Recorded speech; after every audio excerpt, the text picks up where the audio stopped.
then the board constituted in this way should be asked to elect its chairman.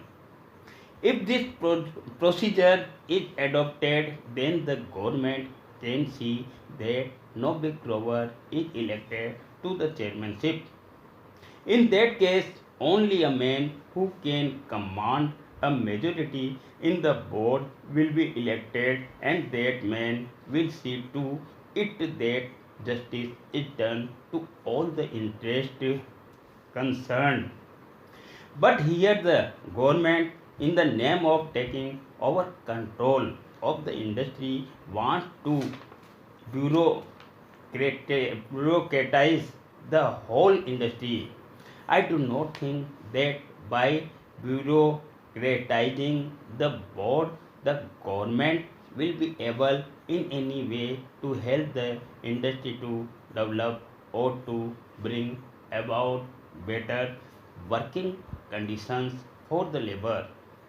One member in the select committee said that no representation should be given to labor. That is the attitude of the growers.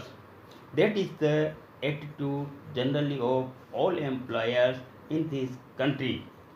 But it is just on their part to deny representation to labor as well as to the consumers.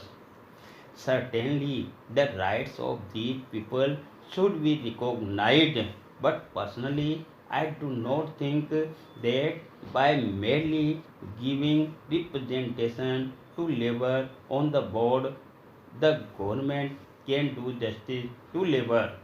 It is true that the minister in the select committee as well as in his reply to the debate in the other house said that the working conditions of labor were very pitiable and deplorable and should be improved.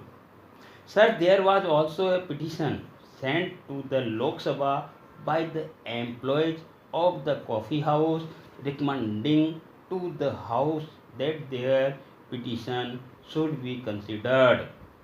The employers deny the rights of the workers, and they say that they have made all efforts to develop in develop the industry in all these 13 years, at whose cost?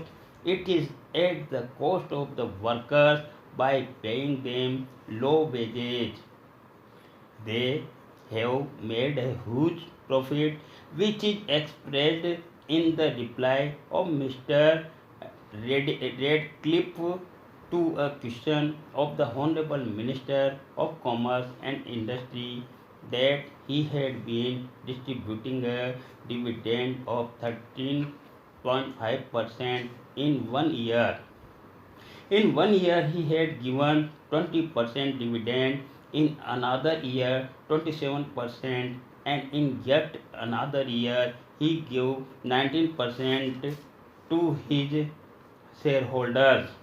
At the same time, this big dividend is after deducting the expenses including depreciation, taxation, reserve fund, and reserve fund to capital invested.